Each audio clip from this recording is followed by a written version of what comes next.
Good evening students. आज के जे ভিডিওটা আমি করব তার টপিক হচ্ছে role of ICT in education, যেটা ইউনিট 6 এবং এইটা ডিএলএড এর সেকেন্ড ইয়ারের জন্য। আজকের টপিকের আমার প্রথম আলোচ্য বিষয় হচ্ছে ডেফিনেশন। আইসিটির ফুল ফর্ম আমরা সবাই জানি, ইনফরমেশন অ্যান্ড কমিউনিকেশন টেকনোলজি।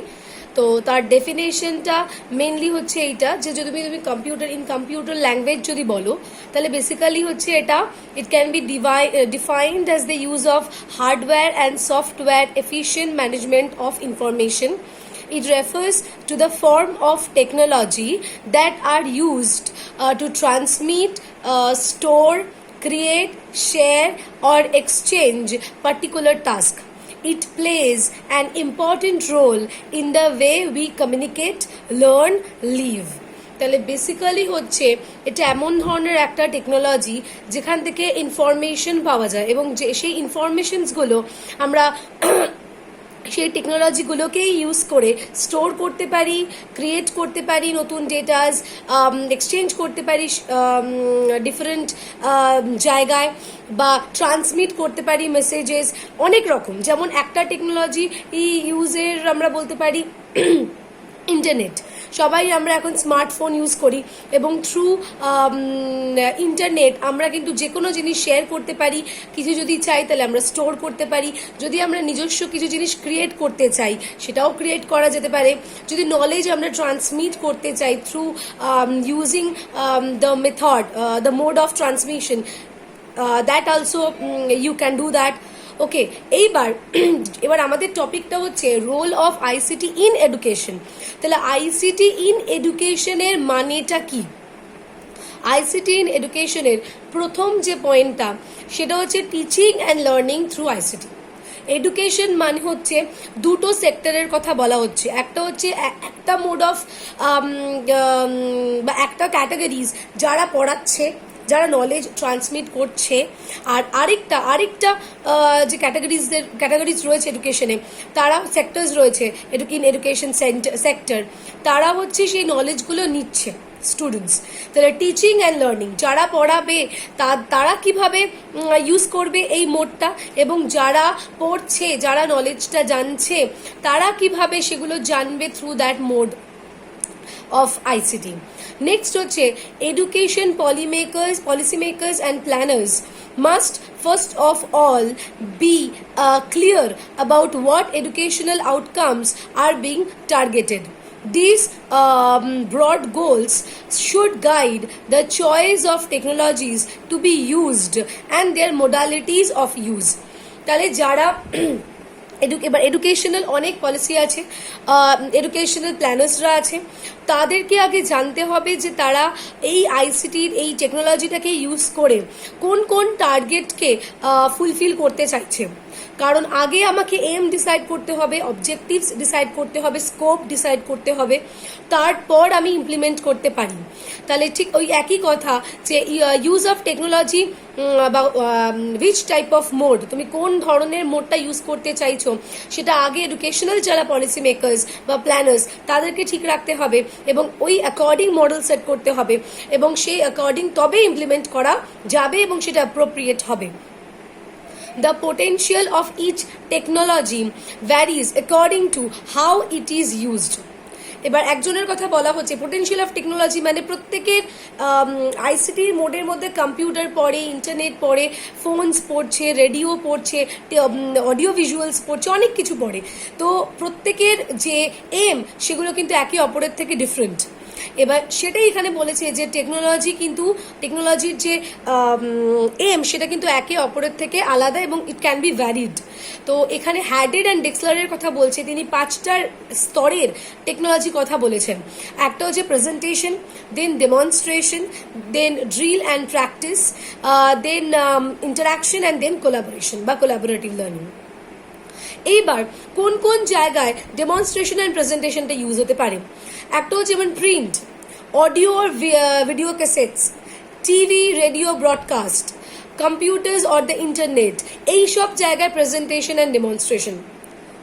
বুঝতেই পারছো, যেমন টিভিতে তুমি যে জিনিসটা দেখছো সেখানে কিছু প্রেজেন্ট করছে, কিছু ডেমনস্ট্রেট করছে, বা কম্পিউটারে যেমন আমরা জানি যে ইনপুট দেন ওখানে স্টোর হচ্ছে, দেন আউটপুট, তাহলে আউটকামস, তো তুমি কিছু দিচ্ছ তবে তুমি আউটপুটটা পাচ্ছ, তাহলে ওই একই রকম প্রেজেন্টেশন অ্যান্ড ডেমনস্ট্রেশন। এবার কিছু টাইপ অফ টেকনোলজি আছে যেগুলো তোমার ড্রিল প্র্যাকটিসের জায়গাটা বেশি তোমার অ্যাপ্রোপ্রিয়েট, যেমন ভিডিও টেকনোলজিস। যে কোনো ধরনের যে ভিডিও টেকনোলজিসগুলো আছে সেখানে কিন্তু ড্রিল অ্যান্ড প্র্যাকটিসটা বেশিভাবে, সেই মোড অফ নলেজটা বেশিভাবে ইউজ করা হচ্ছে। On the other hand, networked computers and internet are the ICTs that enable interactive and collaborative learning host.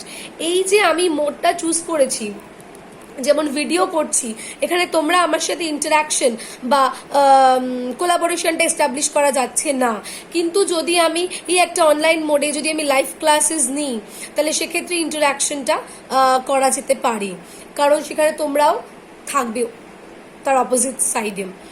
এবার এই যে আইসিটি, এটা আমরা ইন জেনারেল জানলাম, এবার তার কিছু পজিটিভ আর নেগেটিভ ইম্প্যাক্টস আছে। পজিটিভ ইম্প্যাক্টস কি আছে? Ensures life long learning, it can be ensured by e learning or e education. এগুলো তোমরাও জানো যে দেখবে এই যে আজকে যা কন্ডিশন হয়েছে, একটাই ভরসা, সেটা হচ্ছে অনলাইন ক্লাস বা অনলাইন মোড বা distance education, distance mode of education, সব এইটাই আমাদের দাঁড়িয়ে আছে। সবাই লাইভ ক্লাসেসই দিচ্ছে বা সবাই ভিডিও, যেমন আমরা ভিডিও আপলোড করে দিচ্ছি, এইভাবে আমরা একে অপরের সাথে কমিউনিকেট করছি বা এইভাবে আমাদের পড়াশোনাটা চলছে। তো যেহেতু আমরা মানে ইলেকট্রনস বা ইলেকট্রিক্যাল গ্যাজেটসগুলোকে ইউজ করছি, সেটা ই লার্নিং।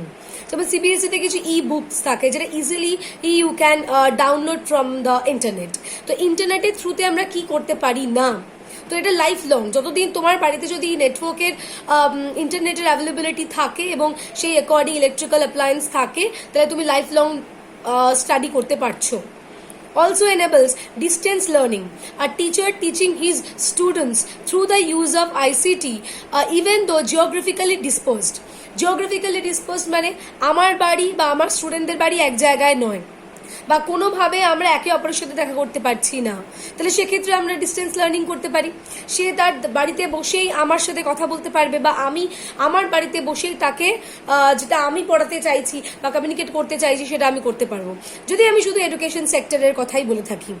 ঠিক আছে, we can access teaching materials and experts from all over the world.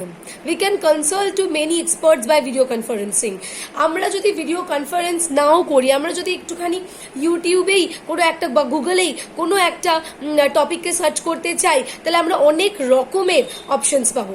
একটা হিউজ নেটওয়ার্কিং সাইট বা হিউজ নেটওয়ার্কিং ওয়েবসাইট, যেখান থেকে আমরা যে কোনো জিনিস, যে কোনো লার্নিং মেটেরিয়ালস সম্পর্কে জানতে পারবো এবং একটা হিউজ আইডিয়া আমাদের হবে। বা কোনো এক্সপার্টের যদি আমরা কোনো রেকর্ডেড ভার্সন দেখতে চাই বা কোনো এক্সপার্টের সাথে যদি আমি কন্ট্যাক্ট করতে চাই, সেই জায়গাটাও আমাকে এই ইন্টারনেটই দিচ্ছে। It has ability to perform impossible experiments by using stimulations like in the field of medicine, engineering, industry, etc. তাহলে impossible experiment মানে কিছু কিছু এক্সপেরিমেন্ট থাকে যে এক্সপেরিমেন্টগুলো without using the mode of ICT you cannot do it বা you cannot perform. So ওইখানে ওই জায়গাগুলো মানে যেমন ইঞ্জিনিয়ারিংয়ে যে ইলেকট্রিক্যাল ইঞ্জিনিয়ারিং আছে বা ইসিটি বা ইলেকট্রিক্যাল অ্যান্ড কমিউনিকেশন, এত রকমের যে ব্রাঞ্চেস, সব কিন্তু ইলেকট্রিসিটি মানে ইলেকট্রিক যে মোড তার সাথে কানেক্টেড, মানে ইন্টারনেটের সাথে কানেক্টেড। ওদের এমন অনেক এক্সপেরিমেন্ট আছে যে এক্সপেরিমেন্টগুলোকে ডেমনস্ট্রেট করতে গেলে বা যেই এক্সপেরিমেন্টগুলোকে পারফর্ম করতে গেলে ওদের আইসিটির দরকার পড়ছে। ঠিক আছে, ইন্ডাস্ট্রিতেও তাই, ম্যানুফ্যাকচারিং যে ইন্ডাস্ট্রিজগুলো আছে সেক্ষেত্রেও তাই, মেডিসিনসের ক্ষেত্রেও তাই। কারণ একটা মেডিসিন মানে তোমার একটা স্টেবল ড্রাগ, যেই স্টেবল ড্রাগটা আগে কম্পিউটারের ডিফারেন্ট প্রোগ্রামসকে ইউজ করে আগে বানাতে হয় সেই স্ট্রাকচারটা, তারপর কিন্তু সেটা ইনভিট্রো কন্ডিশন মানে ল্যাব কন্ডিশনে প্রিপেয়ার করা হয়, তারপর ছোট ছোট টেস্ট করার পর দেন মার্কেটে জিনিসটা মানুষের ওপর বা হিউম্যানের ওপর এক্সপেরিমেন্ট করা যায় বা টেস্ট করা যায়। Possibility for students to have individual learning. Exactly, আমি যদি এখন চাই যে একজনের সাথে ক্লাস নিতে, তাহলে I can also do that, আমি এটা করতেই পারি। যদি তার কাছেও ইন্টারনেটে সেই অ্যাভেলেবিলিটি থাকে এবং আমার কাছেও যদি থাকে, তাহলে ইজিলি আমি ইন্ডিভিজুয়াল লার্নিংও করতে পারি যদি আমি কোনো রকমের গ্রুপ লার্নিং না করতে চাই। তো manpower problem and human problem can be avoided by conducting online examination. Exactly, একটা এক্সামিনেশন পারফর্ম করতে গেলে যদি আমাকে অফলাইন করতে হয়, তাহলে সেক্ষেত্রে আমাকে একটা ইনস্টিটিউশন প্রোভাইড করতে হবে, তার একটা মানে সেন্টার অফ এক্সামিনেশন রাখতে হবে, ইনভিজিলেটর রাখতে হবে, তারপর সেখানে পেপারসগুলোকে দিয়ে আসতে হবে। পুরো পুরো এক্সামিনেশনটাকে আমার কার্যকরী করতে গেলে আমাকে প্রচুর হিউম্যানসের মানে প্রচুর ম্যান পাওয়ারের দরকার পড়বে। কিন্তু যদি আমি অনলাইন এক্সামিনেশন করি, তোমরা অনেকেই অনলাইন এক্সামিনেশন নিশ্চয়ই দিয়েছো, সেই আইডিয়াটা তোমাদের নিশ্চয়ই আছে। ব্যাংকে হয়ে থাকে, রেলসে হয়েছে, নেট এখন অনলাইন হয়ে গেছে। তো সেক্ষেত্রে কি হচ্ছে না, আমার কোনো অত বেশি টাইম কনজিউমিং নয় এবং অনেক বেশি হিউম্যান যে পাওয়ার সেটা বা ম্যান পাওয়ার সেটারও দরকার পড়ছে না। The curriculum, information about textbooks, reference books and references are available using ICT. Exactly. যদি আমাকে একটা পাঠ্য বই দিয়ে দেওয়া হয়, এবার আমি যদি আরও কিছু বই ডাউনলোড করতে চাই বা আরও কিছু বই অর্ডার করতে চাই, আমরা জানি যে অনেক রকমের সাইটস আছে, যে এই সোশ্যাল সাইটসগুলো থেকে আমরা যে কোনো ধরনের যে কোনো সাবজেক্টের যে কোনো অথরের, সেটা আমার ইন্ডিয়ান হোক ফরেন হোক, আমরা নিজে ঘরে বসে থ্রু অনলাইন পেমেন্টে পে করে বা ক্যাশ অন ডেলিভারি করে আমি সেই জিনিসগুলো পেয়ে যাচ্ছি। আমাকে লাইব্রেরিতেও যেতে হচ্ছে না যদি আমি এই আইসিটির থ্রুতে করতে চাই। সেটা রেফারেন্স বুক করতে পারি, বা যদি আমি free of cost free download করতে চাই, তেমনই ই books are available in the internet. এতগুলো পজিটিভ ইম্প্যাক্ট আছে, কিন্তু কিছু নেগেটিভ ইম্প্যাক্টও কিন্তু আছে। কি কি? এক্সপেন্সিভ, সবাই এটা অ্যাফোর্ড নাও করতে পারে, বা সব জায়গায় এটার অ্যাভেলেবিলিটি নাও হতে পারে। যদি আমি রুরাল সাইড বলি, কটা রুরাল এরিয়াজে আমার নেট কানেকশন আছে, বা কজন জানে গুগল কি জিনিস, ঠিক আছে?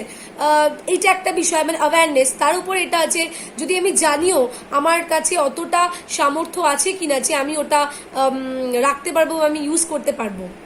A child's imagination power decreases, that is the ability of imagine vanishes. মানে একটা বাচ্চা কি, যেমন দেখবে মাঝে মাঝেই নিউজ চ্যানেলগুলোতে দেখানো হয় যে ছোট বাচ্চাদের একদমই ফোন দিতে না, বা খুব কম কার্টুন দিতে। কারণ যখন তুমি একদম ছোটবেলা থেকে ওদেরকে ফোন দিচ্ছ বা কার্টুন দিচ্ছ, ওরা নিজেদের ক্রিয়েটিভিটিটা নষ্ট হয়ে যাচ্ছে, ওদের পাওয়ার অফ ক্রিয়েশনটা আস্তে আস্তে লস্ট হয়ে যাচ্ছে, ডিক্রিজ করে যাচ্ছে, ওরা ভাবতে বন্ধ করে দিচ্ছে। কারণ ওরা অটোমেটিক্যালি একটা কার্টুন ক্যারেক্টার দেখতে পাচ্ছে এবং সেটা নিয়েই ওরা ভাবছে, ওরা নিজেরা কিন্তু আর কোনো গল্প বানাচ্ছে না। সেই জায়গায় যদি কেউ কোনো প্যারেন্টস তাকে গল্প শোনায়, পরবর্তীকালে সেও ভাববে অন্য নানা রকম ক্যারেক্টার দিয়ে নিজে নিজে গল্প বানাবে, তাহলে এইটা ওর ইম্যাজিনেশন। কিন্তু যদি তুমি কোনো ফোন বা কোনো কার্টুনের কাছাকাছি সারাদিন রেখে দাও, তাহলে সেগুলো নিয়েই গল্প বানাবে, নিজে থেকে কিন্তু কোনো ইম্যাজিনেশন পাওয়ার বা নিজের যে ইম্যাজিনেটিভ পাওয়ার সেটা কিন্তু ও ইউজ করবে না, ঠিক আছে? আরেকটা হচ্ছে students and teachers, sometimes some teachers can get engage in the technology rather than the subject content.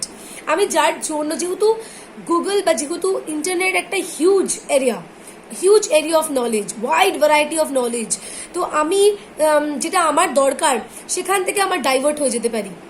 সেক্ষেত্রে কিছু টিচার্সও হয়ে যেতে পারে যেখানে তারা অলরেডি স্কিলড, কিন্তু আজ সেক্ষেত্রে যদি স্টুডেন্টসকে একটা হিউজ ভ্যারাইটি অফ জায়গায় তুমি ছেড়ে দাও, তাহলে ওদের ইন্টারেস্টটা ডাইভার্ট হয়ে যেতে পারে, ওদের সাবজেক্ট কন্টেন্টের থেকে অন্য বিষয়তে ওদের মনটা ডাইভার্ট হয়ে যেতে পারে। সেক্ষেত্রে সেরকম আমাদের স্টুডেন্টসের ক্ষেত্রেও হয়ে থাকতে পারে। তো এগুলো হচ্ছে কিছু নেগেটিভ ইম্প্যাক্টস। এইবার আমরা যেটা আসবো সেটা হচ্ছে রোল অফ আইসিটি। যদি ওভারঅল আমি বলি, তাহলে ওভারঅল আমি ফাইনাল একটা ব্রিফে আসবো যে আইসিটি আমার এডুকেশনে কোথায় কোথায় খুব সুবিধা করে দিচ্ছে। সেটা সবই আমি ইন্টারনেট, মানে আইসিটি মানে বেসিক্যালি ইন্টারনেট, থ্রু ইন্টারনেট আমরা কি কি করতে পারি। The process of empowering the technology into the educational activities, যে কোনো এডুকেশনাল অ্যাক্টিভিটিসের মধ্যে আমি ইন্টারনেটকে ইনডিউস করতে পারি, কন্ডাক্ট করতে পারি, এবং সেক্ষেত্রে খুব ভালো রেজাল্ট বা খুব ভালো আউটকামস রয়েছে। is not just a bloom of educational activities, but also it will be secondary option to improve the effective and meaningful educational process. Effective and meaningful বলতে একটা ছোট এক্সাম্পল দিয়ে, আমি যদি থ্রু লেকচার মেথড জিনিসটা পড়াই, তার থেকে যদি আমি কোনো প্রোগ্রামস বা কোনো ভেরিয়াস অ্যাক্টিভিটি ইউজিং আইসিটি আমি ওই একই টপিকটা পড়াই, তাহলে সেক্ষেত্রে যেটাকে স্মার্ট ক্লাস লার্নিং বলে, সেক্ষেত্রে কিন্তু স্টুডেন্টদের মাথার মধ্যে জিনিসটা একদম বসে থাকবে, মানে এফেক্টিভ লার্নিং হবে। এবং মিনিংফুল তো অবশ্যই, কারণ সেটা কন্টেন্ট রিলেটেড এবং সবই আমি ভিজুয়ালাইজ করতে পারছি, যার ফলে সেটা অর্থপূর্ণ হবে। নেক্সট হচ্ছে most effective to anticipate and eliminate the negative impact of ICT, internet in another side can be most effective way to increase the students knowledge. যদি আমি ওর পজিটিভ সাইডটা, যদি আমি স্টুডেন্টদেরকে আন্ডার স্ট্রিক্ট মনিটরিং আমি ওদেরকে ইন্টারনেটের মধ্যে রাখি, এবং ওদেরকে তখন যদি আমি শিখিয়ে দিই যে কি ওরা সার্চ করবে, কোন জায়গাটা ওরা দেখে নেবে, মানে যদি হিন্ট দিই, একটু গাইড করে দিই, তাহলে ওদের নলেজ কিন্তু অনেক বেশি মাত্রায় বেড়ে যাবে। এবং ওরা এইভাবেই কিন্তু ডিফারেন্ট বোর্ডে দেখবে প্রজেক্ট কিন্তু এইভাবেই ওরা করে থাকে, যে কতটা ওরা দেবে, কোথা থেকে ওরা পিকচার্সগুলো ডাউনলোড করবে, কিভাবে ওরা ওদের প্রজেক্টটাকে অ্যারেঞ্জ করবে, যার জন্য এই giving project in school level এটা খুব ইম্পর্টেন্ট একটা practice. The main purpose of strategy of the ICT implementation in education, main purpose taking to improve the prospects and trends of integrating ICT into the general education sectors by activities. Main স্ট্র্যাটেজিটাই হচ্ছে in general, মানে এইটা যেন মনে না হয় যে ICT use করে, ইন্টারনেট ইউজ করে পড়াশোনা হচ্ছে মানে একটা বিশাল কিছু ব্যাপার, মানে খুব জেনারেলি যাতে স্টুডেন্টরা অ্যাওয়্যার হয় যে ইজিলি যাতে ওরা ওই কম্পিউটারের ব্যবহার, ইন্টারনেটের ব্যবহারটা ওরা ইজিলি করতে পারে, সেটা ইমপ্রুভ করা, মানে প্রসপেক্টসগুলোকে ইমপ্রুভ করার যাতে যায়, সেই স্ট্র্যাটেজিটাই হচ্ছে মেনলি আইসিটির মাধ্যমে করা যেতে পারে। যত বেশি আমরা ইনফিউজ করব তত আমার ভালো হবে, তবে অবশ্যই আন্ডার স্ট্রিক্ট সার্ভেলেন্স বা আন্ডার স্ট্রিক্ট মনিটরিং। ঠিক আছে? Being aware of the significant role of ICT in our life, especially in the educational activities, education authority should be wise enough in implementing the strategies to empower ICT in supporting the teaching and learning process in the classroom. Mainly focused যে বিষয়টা সেটাই হচ্ছে আইসিটিকে infuse করা into the educational activities. যেমন যদি আমি যত school smart class ব্যবহার করবে তার ক্লাসরুম এনভায়রনমেন্টে, তত বেশি এফেক্টিভ অ্যান্ড মিনিংফুল লার্নিং ও ক্ষেত্রে হবে। এবং সেটা অবশ্যই আমার স্কিলড টিচার এবং এলিজিবল টিচারকে দিয়েই এই জিনিসটা করা যেতে পারে। যেমন আমি যদি একটা বিষয় একটুখানি বলে দিই, এই আইসিটি যেহেতু এই পুরো বিষয়টাই আন্ডার সার্ভেলেন্স অফ টিচার্স হবে বা আন্ডার গাইডেন্স অফ টিচার্স হবে, তাহলে আইসিটির যে ইম্প্যাক্ট টিচার্সদের ওপর কি হয়, প্রথমটা হচ্ছে make the network of teacher, কারণ আমার দেশ লাইফ লং লার্নিং যেহেতু বলা হচ্ছে, সারা জীবনই শেখা যায়, তো টিচার্সরা কিন্তু তাদের নলেজ ক্রমশ বাড়াতে পারে, gradually they can increase their knowledge of the content of their subjects, easily তারা ইনক্রিজ করতে পারে। প্রোভাইড পেডাগজিক্যাল টেকনিক্স, পেডাগজি মানে দ্য সায়েন্স অফ টিচিং, আমাকে বলে দেবে যে আমি কিভাবে পড়াতে পারি, কতটা বেশি আমি ইনোভেটিভ ওয়েতে আমি আমার সাবজেক্টকে বাচ্চাদের কাছে রাখতে পারবো। এগুলোই কিন্তু আমাকে পেডাগজিক্যাল টেকনিক্সগুলো বলে দিচ্ছে যে আমি কোন টপিকটা পড়াতে গেলে কোন ধরনের টিচিং স্ট্র্যাটেজি ইউজ করব, কী ধরনের টিচিং এইডস ইউজ করব, কী ধরনের টিচিং মেটেরিয়াল দেবো, সেক্ষেত্রে আমার স্ট্যান্ডার্ড মানে কোন ক্লাসকে আমি পড়াচ্ছি কেন এত ইম্পর্টেন্ট, এই জিনিসগুলোও কিন্তু থ্রু আইসিটি টিচার্সরা জানতে পারছে। Connect to the information resource তো টিচার স্বয়ং, এবং সেই রিসোর্সফুল পারসন তার রিসোর্সটাকে আরও বাড়াতে পারে through using the mode of ICT, কারণ তার কাছেও কিন্তু সে ইন্টারনেটে রয়েছে এবং সেও কিন্তু anything he or she can search from the net, এবং এইভাবে গ্র্যাজুয়ালি বা eventually he or she can increase their knowledge.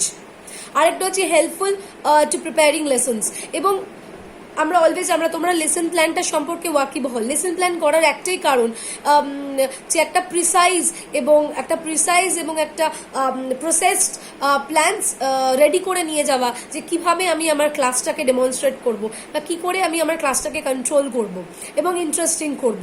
তো এইভাবে লেসন্সটা অ্যারেঞ্জ করতে টিচার্সদেরকে হেল্প করে এবং যার ফলে ক্লাসরুমটার অ্যাক্টিভিটিসগুলো খুবই ইন্টারেস্টিং হয়ে যায়। তো ওভারঅল যদি আমি একটা কনক্লুশনে আসি যে আজকের পুরো টপিকটায়, একটা হচ্ছে আইসিটিস, বেসিক্যালি আইসিটি বলতে যেটা আমরা সবচেয়ে বেশি দুটো মোডই ইউজ করি, একটা হচ্ছে কম্পিউটার এবং কম্পিউটারের মধ্যে নেট থাকা, ইন্টারনেট, আর useful to enhance student engagement in learning positively, impact student and teachers performance and achievement. তাহলে যত বেশি আইসিটির ব্যবহার হবে, স্টুডেন্টের নলেজ, স্টুডেন্টের পারফরমেন্স, টিচারদের পারফরমেন্স, টিচারদের অ্যাচিভমেন্টের ইচ্ছা, এই জিনিসগুলো আরও বাড়বে। কারণ একটা জেনারেল মেথডে পড়াশোনা আর একটা টেকনোলজি দিয়ে পড়াশোনা, যেটা অনেক বেশি ইন্টারেস্টিং করে, অনেক বেশি অ্যাট্রাকটিভ করে, অনেক বেশি অ্যাটেন্টিভ করে, সেটা much better. In this part of our world, ICTs have impacted on our educational practice quite in small ways, but এখনো পর্যন্ত, কারণ স্মল ওয়েজ বলছে তার কারণ এখনো পর্যন্ত কিন্তু সব জায়গায় কম্পিউটার বা নেট কিন্তু পৌঁছাতে পারেনি, বা সেটা কি জিনিস সেই সম্পর্কেও হয়তো অনেকেই জানে না। বাট যদি আমি ইন ফিউচার বলি, the impact will grow considerably in years to come, and that ICT will become a strong agent for change among many educational practices is certain. তার মানে বলছে যে যত বেশি মানুষ আরও আইসিটির ব্যবহার সম্পর্কে জানবে এবং এর অ্যাভেলেবিলিটিটা বাড়বে, তত কিন্তু যে পড়াশোনাটা অনেক বেশি ইজি হয়ে যাবে এবং mode of transmitting the knowledge আরও বেশি ইজি হয়ে যাবে। এবং সেক্ষেত্রে যেমন আজকের দিনেই বসে দেখতে পাচ্ছি যে এরকম একটা ক্রাইসিসের সময় আমরা কিন্তু ক্লাসেস কন্টিনিউ রাখতে পারছি একমাত্র এই আইসিটি টেকনোলজি এবং ইন্টারনেটের মাধ্যমে। তাহলে এটাই হচ্ছে আজকে আমার টপিক। যদি এই রিগার্ডিং কোনো রকমের তোমাদের কোনো অসুবিধা থাকে তাহলে তোমরা ওই কমেন্টের জায়গায় কমেন্ট করবে, এবং এর রিগার্ডিং এলএমএস অলরেডি আপলোডেড, তোমরা দেখে নিতে পারো। আজকে আপাতত এইটুকুনি হচ্ছে আমাদের ক্লাস।